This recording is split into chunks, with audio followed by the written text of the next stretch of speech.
Her brother said unto her, Hath Ammon thy brother been with thee? Behold now thy peace, my sister, he thy brother, regard not this thing. So Tamar remained desolate in her brother Absalom's house.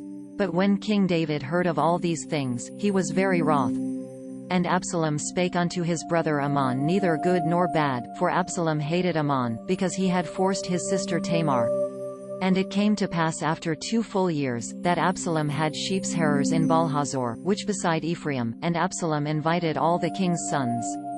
And Absalom came to the king, and said, Behold now, thy servant hath sheepshearers, let the king, I beseech thee, and his servants go with thy servant.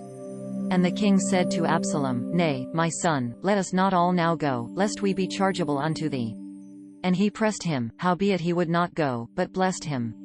Then said Absalom, If not, I pray thee, let my brother Ammon go with us. And the king said unto him, Why should he go with thee? But Absalom pressed him, that he let Ammon and all the king's sons go with him.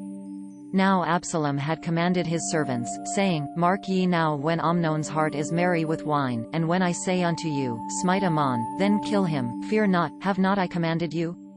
Be courageous, and be valiant. And the servants of Absalom did unto Ammon as Absalom had commanded. Then all the king's sons arose, and every man gat him up upon his mule, and fled. And it came to pass, while they were in the way, that tidings came to David, saying, Absalom hath slain all the king's sons, and there is not one of them left. Then the king arose, and tare his garments, and lay on the earth, and all his servants stood by with their clothes rent. And Jonadab, the son of Shimeah David's brother, answered and said, Let not my lord suppose they have slain all the young men the king's sons, for Ammon only is dead, for by the appointment of Absalom this hath been determined from the day that he forced his sister Tamar. Now therefore let not my lord the king take the thing to his heart, to think that all the king's sons are dead, for Ammon only is dead. But Absalom fled. And the young man that kept the watch lifted up his eyes, and looked, and, behold, there came much people by the way of the hillside behind him.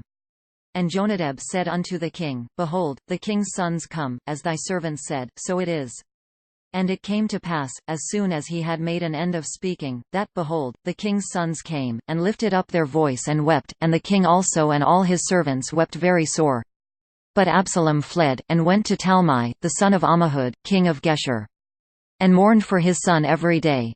So Absalom fled, and went to Geshur, and was there 3 years. And King David longed to go forth unto Absalom, for he was comforted concerning Ammon, seeing he was dead. This content was provided by angelotricarico.com.